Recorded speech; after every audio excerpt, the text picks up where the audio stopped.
Hello everyone. आज के video में हम देखेंगे clause number 5 which is leadership. इस क्लॉज में बेसिकली तीन सब क्लॉजेस हैं। 5.1 is leadership and commitment, 5.2 is environmental policy, 5.3 is organisational roles responsibilities and authorities. कहने के लिए तो ये जो पूरा का पूरा क्लॉज है, विच इज क्लॉज नंबर 5, ये सबसे सिंपल है बट बहुत टाइम कंज्यूमिंग है। व्हाई? बिकॉज ये जो क्लॉज है ये तुम्हारे गवर्नेंस से रिलेटेड जितनी भी डॉक्यूमेंटेशन वाला पार्ट है उनको एनहेंसमेंट के लिए, उनके एडवांसमेंट के लिए ये क्लॉज बना हुआ है। विच मीन्स कि आप आपकी कंपनी की policies, SOPs, procedures, roles and responsibilities, governance structure, so many things जिसको आपको बिल्ड करना होगा।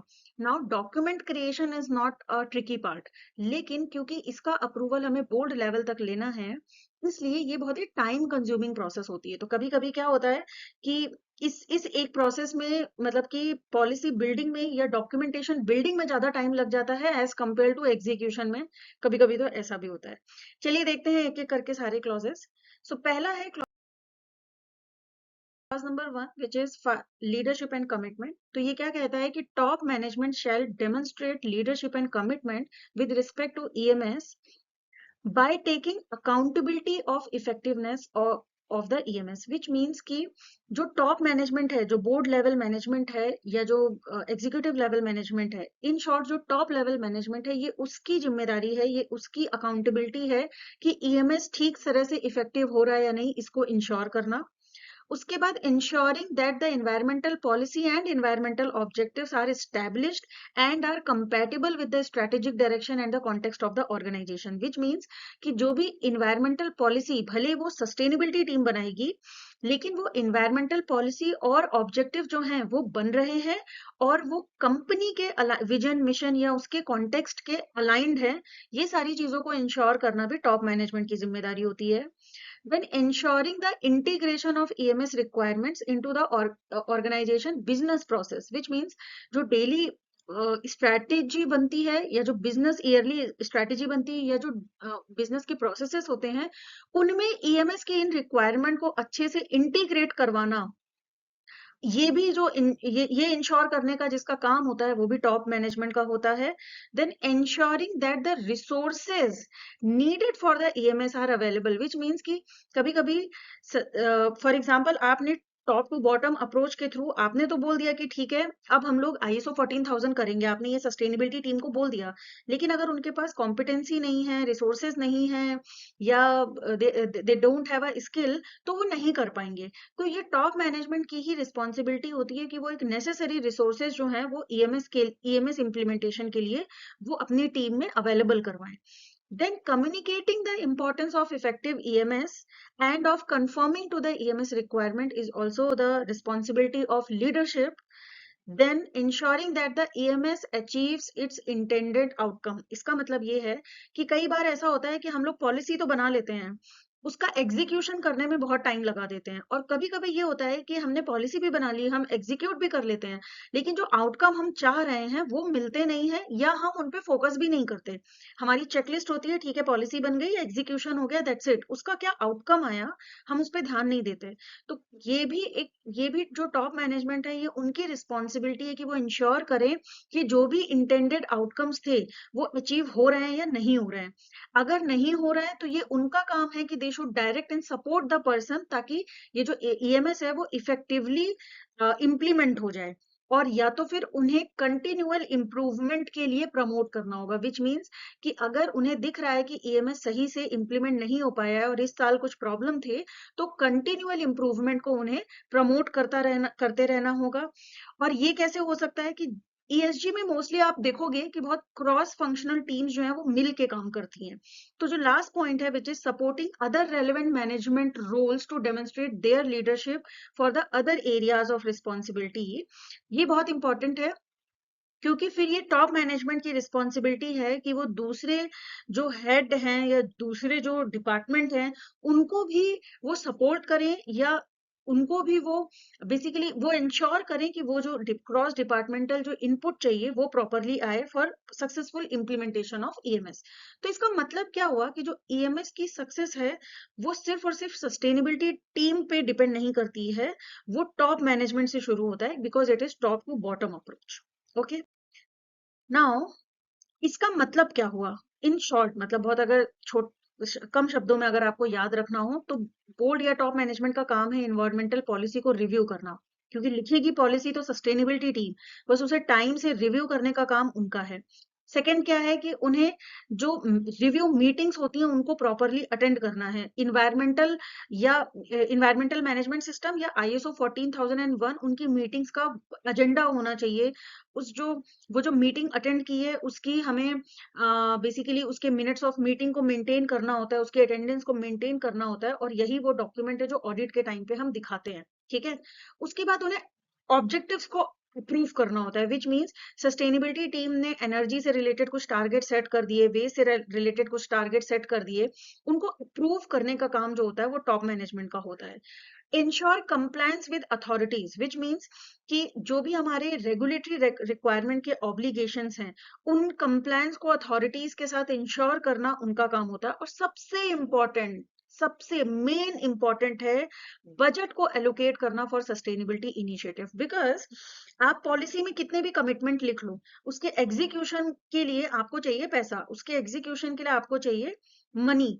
तो उस एग्जीक्यूशन के लिए जो बजट यानी जो पैसा चाहिए वो बजट एलोकेट करने का काम जो है वो करती है टॉप मैनेजमेंट, और उन्हें वो करना चाहिए। अब ये इसमें बहुत सारी चीजें हैं, जैसे कि क्या, फॉर एग्जांपल आप बैंक सेक्टर के हो और आपने पेपर रिडक्शन का इनिशिएटिव रखा है या पेपर रिडक्शन की स्ट्रैटेजी बनाई है, तो डिजिटल बैंकिंग के लिए आपको आईटी टीम चाहिए, एक अच्छी well nice skilled IT team चाहिए जो डिजिटल बैंकिंग की तरफ जो इसको पेपर रिडक्शन स्ट्रैटेजी को अच्छे से एग्जीक्यूट कर सके।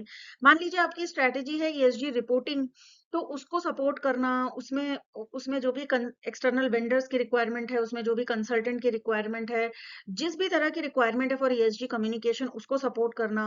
देन एनर्जी इफिशिएंट ब्रांचेस अगर आप बनाना चाहते हो, विच मीन्स आप एनर्जी इफिशिएंसी के टुवर्ड्स काम करना चाहते हो।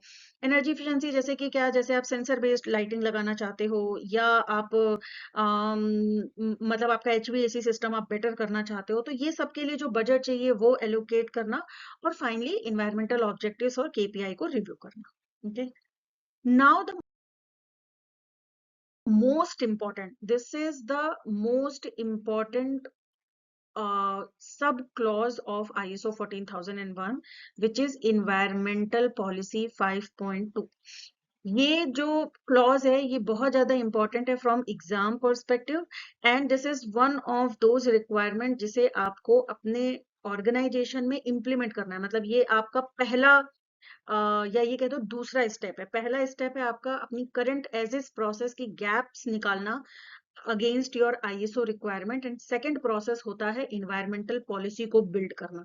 ठीक है, तो इसकी जो अकाउंटेबिलिटी होती है वो टॉप मैनेजमेंट के पास होती है। एंड वो आईएसओ क्या चाहता है कि top management shall establish, implement and maintain an environmental policy within the defined scope of its EMS, is appropriate to the purpose and context of organization, including nature, scale and environmental impact of activities, product and services। which means कि आपकी environmental policy में बहुत clearly इस policy का purpose, इस organisation का जो भी कॉन्टेक्स्ट है, नेचर, स्केल और जो भी आपकी कंपनी के इन्वायरमेंटल इम्पैक्ट हैं उसको अच्छे से दिखाते हुए वो पॉलिसी को बिल्ड करना है।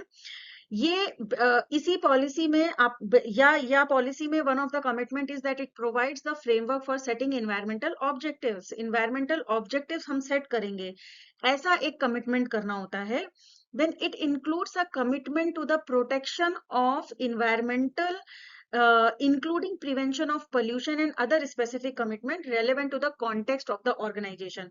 please remember this is the most important uh, basically parameter for building a policy. जब आप पॉलिसी लिखना शुरू करोगे तो आपको commitment to the protection of environment, ये जो कमिटमेंट्स हैं ये बहुत अच्छे से स्पेसिफाई करने होंगे।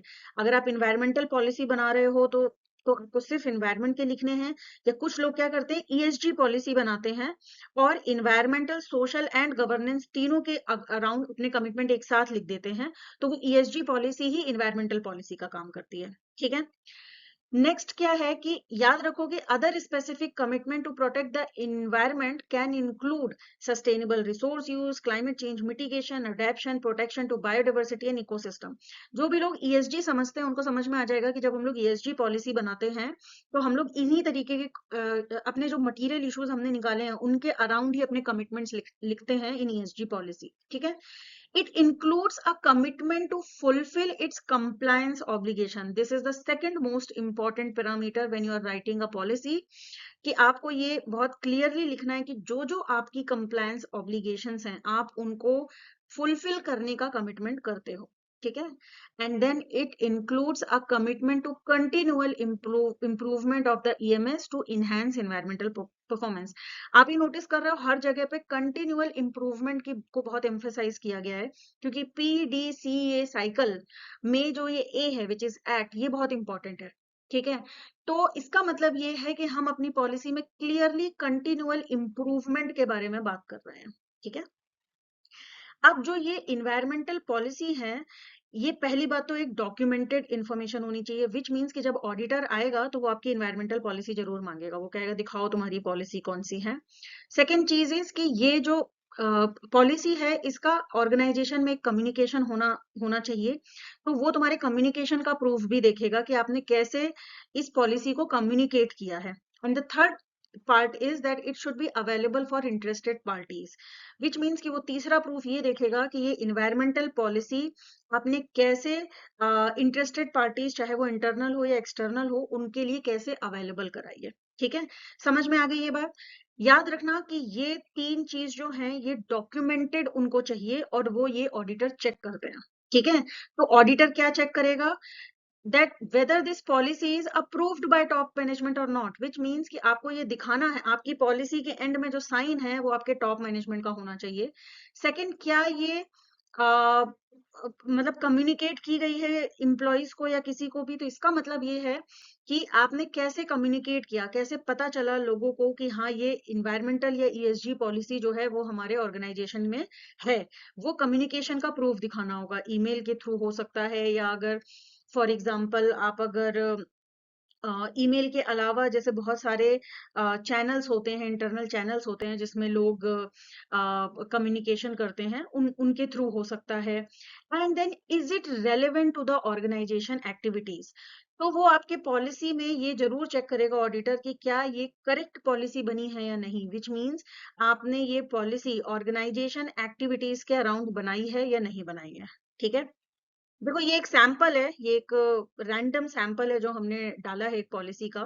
मतलब मान लो कोई भी कंपनी है ABC कंपनी, और उसकी ये इन्वायरमेंटल पॉलिसी है, और उसमें उन्होंने क्या कमिट किया है, यहाँ पे कुछ 7 कमिटमेंट्स उन्होंने लिखे हैं, और उसके बाद उसमें साइन है प्रियंका सिंह ESG मैनेजर का। ठीक है, अब हम आपको बताते हैं कि इस पॉलिसी में क्या क्या गलतियां हैं या कैसे इस पॉलिसी को और बेटर किया जा सकता है। ठीक है, फ्रॉम द ऑडिटर पर्सपेक्टिव, ताकि अगर मान लो आप ISO इम्प्लीमेंटेशन अपनी कंपनी में करना चाहते हैं और कल को आप ये अपनी पॉलिसी लिखना चाहें, तो ये वाले पॉइंट्स आप ध्यान रखें जब आप पॉलिसी लिख रहे होंगे। ठीक है, तो सबसे पहला क्या है कि commit to comply with all relevant environmental protection laws where possible go beyond minimum standard।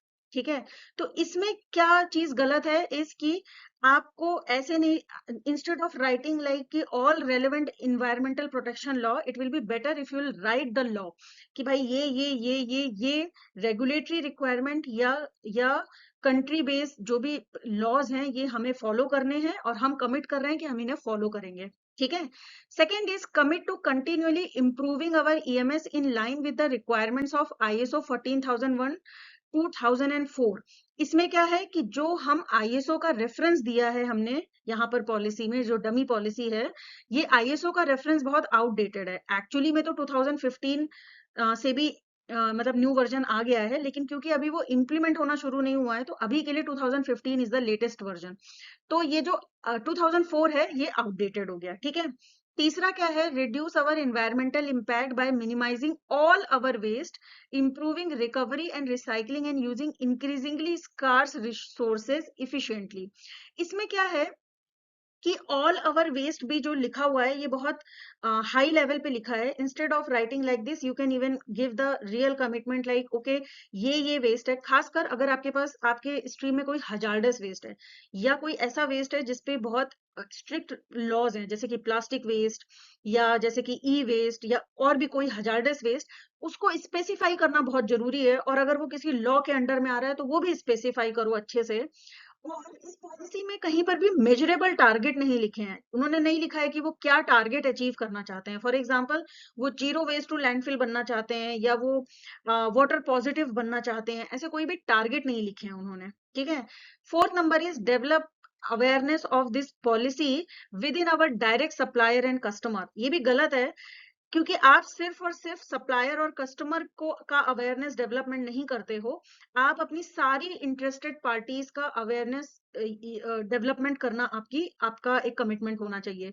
Which means कि आपको या तो इंटरेस्टेड पार्टीज वर्ड यूज करना है या तो स्टेक होल्डर वर्ड यूज करना है, ठीक है। इसके बाद communicate effectively with our local community to ensure that we meet their requirement for sustainable development. यहाँ पर भी क्या है कि लोकल कम्युनिटी को ही सिर्फ कम्युनिकेट क्यों कर रहे हैं, ये बहुत स्पेसिफिक है। या तो यहाँ पर भी उन्हें अपने सारे स्टेक होल्डर के बारे में बात करनी है, और या तो फिर मेंशन करना है कि क्यों लोकल कम्युनिटी को मतलब वो कम्युनिकेशन बहुत स्पेसिफिकली लिख रहे हैं, ठीक है। सिक्स पॉइंट जो है वो है check and review continually to ensure that all our efforts and those of our commercial partners are effective. इसमें सिर्फ एक ही प्रॉब्लम है कि हमने अपनी फ्रीक्वेंसी ऑफ रिव्यू नहीं बताई है, जबकि पॉलिसी का मतलब ये है कि आप क्लियरली उसमें लिखो कि आप मंथली रिव्यू करने वाले हो, ईयरली रिव्यू करने वाले हो, कैसे करने वाले हो, ठीक है। लास्ट ये है कि एंड में देखो अगर आप, तो इसमें जो साइन है यानी ये जो पॉलिसी सिग्नेचर के लिए सिग्नेचर मांग रही है वो सिर्फ और सिर्फ ईएसजी मैनेजर का मांग रही है। ये गलत है, क्योंकि हमें policy signed by top management चाहिए, ठीक है। इसके लिए आपको डिस्क्रिप्शन में एक पॉलिसी का लिंक मिलेगा। एक सैम्पल पॉलिसी बनाई है हमने, जिसको आप लोग यूज कर सकते हैं। वर्ड फाइल में एडिटेबल वर्जन में अवेलेबल है। You can download that file, and आप उसको डाउनलोड करके अपनी कंपनी के हिसाब से मॉडिफाई कर सकते हैं। इसका मतलब ये है कि एक फर्स्ट लेवल ऑफ कमिटमेंट हमने उसमें लिख दिए हैं और आप उसी को यूज करके उसी को ही एनहेंस कर सकते हैं। तो ये बेसिकली आपको स्क्रैच से शुरू नहीं करना पड़ेगा, दैट इज फर्स्ट थिंग। दूसरी बात ये है कि क्योंकि पॉलिसी सेक्टर वाइज अलग अलग होती है, तो हमने एक चेकलिस्ट भी डाली है जो 4-5 सेक्टर को मतलब अपने दिमाग में रख के एक चेकलिस्ट डाली है कि अगर वो सेक्टर के आप हो तो किस तरीके का कमिटमेंट जरूरी है, मतलब बिल्कुल मैंडेटरी है, वो वाले टॉपिक भी वहां पर लिख दिए हैं। तो आप वो चेकलिस्ट भी डाउनलोड कर सकते हो डिस्क्रिप्शन बॉक्स से। तो अगर आप पॉलिसी वो वर्ड फाइल को लोगे और प्लस आप वो चेकलिस्ट देखोगे और उनको आप मिलाओगे, प्लस आप 2-4 और पॉलिसी पढ़ोगे, आईएसओस पढ़ोगे, तो आपकी पॉलिसी एक बार में ही आपकी पॉलिसी एक बार में ही प्रिपेयर हो जाएगी, ठीक है। Now last is 5.3 which is organisational roles responsibilities and authorities, ठीक है। अब इसमें क्या है, top management shall ensure that the responsibilities and authorities for relevant roles are assigned and communicated within the organisation. इसका मतलब ये है कि ईएमएस को अच्छे से इम्प्लीमेंट करने के लिए जो भी रोल्स एंड रिस्पॉन्सिबिलिटीज हैं उन्हें पहले तो तुम्हें अच्छे से असाइन करना है, ये इंश्योर करना है टॉप मैनेजमेंट को, और फिर उन्हें उनके कम्युनिकेशन भी करना है। ऐसा नहीं कि आपने एक डॉक्यूमेंट में लिख दिया कि X person is responsible for this, Y person is responsible for this, but X और वाई को तो पता ही नहीं है वो किसके लिए रिस्पॉन्सिबल है, ठीक है। तो top management shall assign the responsibility and authority for ensuring the EMS conforms to the requirement of the international standard। मतलब उनको ये रिस्पॉन्सिबिलिटी देनी है कि वो ईएमएस का कंफर्मेशन जो है, यानी कि जो ईएमएस का इम्प्लीमेंटेशन है उसकी जो रिक्वायरमेंट है आईएसओ के हिसाब से उसको अच्छे से इम्प्लीमेंट कर रहे हैं। And then reporting on the performance of EMS including environmental performance to top management, यानी कि उनको ही वो रिस्पॉन्सिबिलिटी मिलेगी कि टॉप मैनेजमेंट को जो भी हमारी ईएमएस के अगेंस्ट में परफॉर्मेंस है उसको रिपोर्ट करना है, ठीक है। नाउ इसका मतलब क्या हुआ? इसका मतलब बहुत सिंपल सा है कि आप अपने रोल्स एंड रिस्पॉन्सिबिलिटी में क्लियरली लिख दो कि ईएमएस कौन करता है और ईएमएस में कौन क्या करता है, देन कंप्लायंस के लिए कौन रिस्पॉन्सिबल है, एंड देन मॉनिटर कौन करेगा। अगर आप इस तरीके के सवालों का जवाब देते हुए अपनी रोल्स एंड रिस्पॉन्सिबिलिटी बनाओगे तो ऑटोमेटिक आपको आपके आंसर्स मिल जाएंगे और आपका रोल्स एंड रिस्पॉन्सिबिलिटी क्लियर हो जाएगा। ठीक है, इसके लिए दो चीजें होती हैं, या तो आप एक ऑर्गेनाइजेशनल चार्ट बना सकते हो, क्लियर ऑर्गेनाइजेशनल चार्ट कि दिस इज माय बोर्ड और टॉप मैनेजमेंट, देन कोई एक medium management and then working group, कि भाई ईएमएस का एक सेपरेट ऑर्गेनाइजेशन स्ट्रक्चर बना सकते हो, सॉरी यस, एक गवर्नेंस स्ट्रक्चर बना सकते हो ईएमएस का एक सेपरेट, या तो जो एग्जिस्टिंग गवर्नेंस स्ट्रक्चर है उसमें आप ईएसजी का एक बना सकते हो, और देन बहुत क्लियरली आप लिख सकते हो कि ईएसजी का जो वो गवर्नेंस स्ट्रक्चर है उसमें किसकी क्या ईएमएस से रिलेटेड रिस्पॉन्सिबिलिटी है। या आप एक गवर्नेंस स्ट्रक्चर के साथ ही आप एक रेसी मैट्रिक्स बना सकते हो। तो रेसी मैट्रिक्स क्या होता है? Which is RACI। R is responsible, इसका मतलब कि टीम में कौन बंदा है जो रिस्पॉन्सिबल होगा ये काम करने के लिए। ए इज अकाउंटेबल, इसका मतलब ये है कि टीम में कौन बंदा है जो इस काम के आउटकम के लिए रिस्पॉन्सिबल होगा या ओन करेगा। सी इज कंसल्टेंट, इस कंसल्टेड, इसका मतलब टीम में वो कौन बंदा है जिसका हम इनपुट लेंगे इस काम को करने के लिए। And I is inform, team में वो कौन सा बंदा है जिसे हम सिर्फ इन्फॉर्म करेंगे कि हाँ ये काम हो रहा है, वो पर्सन को सिर्फ इंफॉर्मेशन के लिए बताना है। ठीक है, तो ये जब आप एक गवर्नेंस स्ट्रक्चर प्लस रेसी मैट्रिक्स बनाओगे तो ये आपका 5.3 का जो रिक्वायरमेंट है वो कंप्लीट हो जाएगा। या आप क्या कर सकते हो, आप एक ईएमएस फ्रेमवर्क बना सकते हो। ईएमएस फ्रेमवर्क बनाते वक्त आप बहुत क्लियरली यही गवर्नेंस स्ट्रक्चर को एज इट इज वहां पर लिख के हर एक पर्सन की रोल्स एंड रिस्पॉन्सिबिलिटी को बहुत क्लियरली डिफाइन कर सकते हो। याद रखना कि जो आपकी इन्वायरमेंटल या ईएसजी पॉलिसी है उसमें ये रोल्स एंड रिस्पॉन्सिबिलिटी को बहुत डिटेल में नहीं लिखना। क्यों?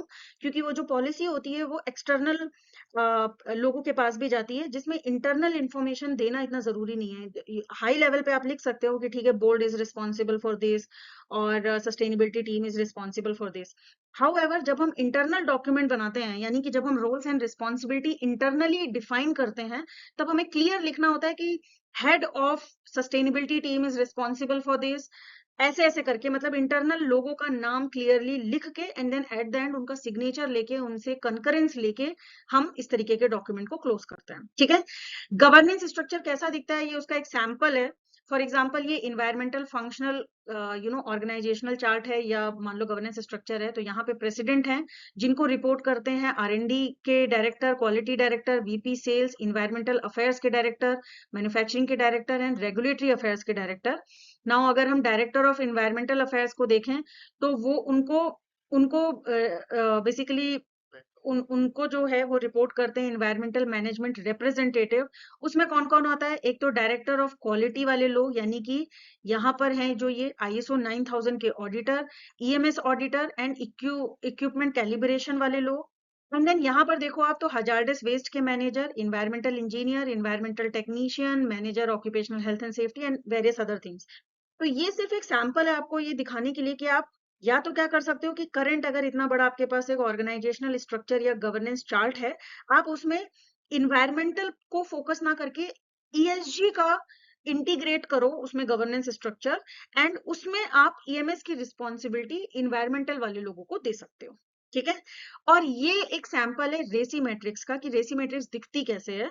तो मान लीजिए आपने रिस्पॉन्सिबिलिटी लिखी कि भाई इन्वायरमेंटल पॉलिसी बनानी है, तो अब आप देखो इसकी कि किसको इन्फॉर्म किया जा रहा है। इंटरनल ऑडिटर हैं जिन्हें इन्फॉर्म किया जा रहा है कि इन्वायरमेंटल पॉलिसी बनाई जा रही है। इंप्लॉइज हैं जिन्हें इन्फॉर्म किया जा रहा है। रिस्पॉन्सिबिलिटी किसकी है? EMS वालों की, जो भी इन्वायरमेंटल की टीम है उसकी रिस्पॉन्सिबिलिटी है बनाने की। जो मेरा टॉप मैनेजमेंट है उनकी अकाउंटेबिलिटी है, हमेशा याद रखना टॉप मैनेजमेंट की अकाउंटेबिलिटी है। और कंसल्टेशन लिया जा रहा है सस्टेनेबिलिटी टीम से। ठीक है, ये जरूरी नहीं है एज इट इज बनेगा, आप रेसी मैट्रिक्स अपने हिसाब से बनाओगे, इन्वायरमेंटल ऑब्जेक्टिव का अलग या EMS डॉक्यूमेंटेशन का अलग, आप अलग तरीके से बना सकते हो। ये सिर्फ एक सैंपल है। ठीक है, याद रखना कि डिस्क्रिप्शन बॉक्स में 2 डॉक्यूमेंट आपको मिलेंगे। एक है ईएसजी पॉलिसी का एक सैंपल जो कि वर्ड फाइल में है, तो आपको स्क्रैच से शुरू करने की जरूरत नहीं है, आप वहीं से स्टार्ट कर सकते हो। दूसरा एक चेकलिस्ट, जिससे कि आपको ये समझ में आएगा कि आपकी सेक्टर के हिसाब से या आपकी इंडस्ट्री टाइप के हिसाब से कौन कौन से कमिटमेंट आपको करने हैं। ओके, अगर आपको ये वीडियो अच्छा लगा तो लाइक, सब्सक्राइब और भी लोगों को बताइए कि ISO 14001 यहाँ पर वो पढ़ सकते हैं।